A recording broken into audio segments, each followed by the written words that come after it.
जंगल परिवेश और जलवायु परिवर्तन विभाग ओडिशा सरकार निर्देश क्रमे बरगढ़ वनखंड आनुकूल्य रे बुधवार दिन पिपलमुंडा नर्सरी ठारे विश्व बाउंश दिवस 2024 पालन हो जाइछि।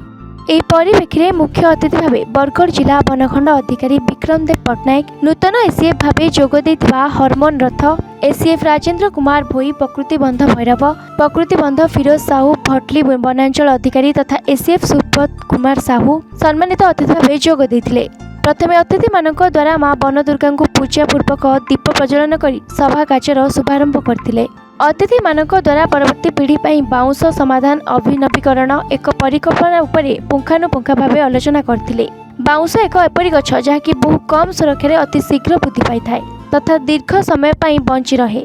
जंगल सुरक्षा सहित परिवेश संतुलन पर बाउंशर विशेष अवदान रही।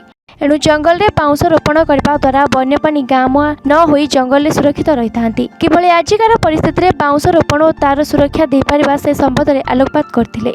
जिला वनखंड अधिकारी विक्रम देव पट्टनायक बाउंश कारीगर मानक जीविका को किपरि शृंखलित होई आय द्विगुणित होई परिबो एवं बाउंश रोपण करी सरकार ठारू प्रोत्साहन राशि किपरि पाई परिबे से उपरे आलोकपात करथिले। एही अवसर में बरगढ़ वनखंड अधीनस्थ समस्त वन कर्मचारी मानक सहित विभिन्न ग्रामर भद्र व्यक्ति माने उपस्थित थिले। परिशेष में वनपाल राजेंद्र कुमार सिंह धन्यवाद अर्पण करथिले। आज आमर सेप्टेम्बर 18 तारिख को विश्व बाउंश दिवस आकार पालन करा जाए।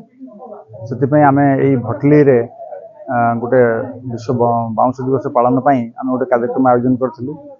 आमर बरगढ़ वनखंड रे आमर 34,280 हेक्टर बाउंश जंगल अच्छी। से केवल भटली रेंज रे आमर 14,588 हेक्टर बाउंश जंगल अच्छी। से आम यही अंचल जो जनसाधारण मानकर जीवन जीविकार केमती उन्नति हेबो, से माने केमती दि पैसा बाउंश चाष करें और बाउंश तैयारी प्रोडक्ट को बिक्री करी दि पैसा लाभवान हो पारे। से आम ये कर्मशाला आयोजन करूँ। तेणु आगामी दिन में आम जो जो गाँ मान सब बाउंश उपर निर्भरशील अच्छा से गाँ मान आम चिन्हट करी से गाँव में जो अच्छा बांबू आर्टिसान माने आम बाउंश कारीगर आम चिन्हट करी तालीम द्वारा व्यवस्था करूँ जमती कि जीवन जीविका उन्नति हेबो एवं आमर बाउंश जंगल सुरक्षित रहिबो एवं लोक मानकर आय मध्ये वृद्धि पाइबो। मो नाम फिरोज साहू तैयागुला प्रकृति बंधु 2014 आज आमर बाउंश दिवस अवसर में आज 18 सेप्टेम्बर जन आमर पालन कराऊँ भाग नहीं मत बहुत खुश लगुच। जेनटा सार कहले निजे चाष करले से निजे बिक्री भी करी पारमा एटा भी बहुत गुटे बढ़िया लगला। आउ आगामी दिन सब चाषीकर पाखे जाकर बाउंश लगाबार जदि बाउंश लगाले 25,000 टका तो हेक्टर प्रति प्रोत्साहन अच्छे। और जेन मैंने भी ये भल करेंगे ताकू भी प्रोत्साहित करवार लगे सरकार तरफ योजना अच्छे। ये सब लोकंर पाखे पहुँची पारे बहुत बढ़िया है। आमर बाउंशटा बढ़ी पार्बा।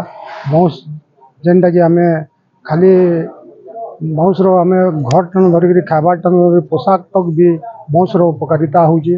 और ये बाउंश माध्यम रे यहाँ आम सबू प्रकार सहयोग पाई पारुछुं। Bhatli Rajesh Kumar Mishra report N Odisha.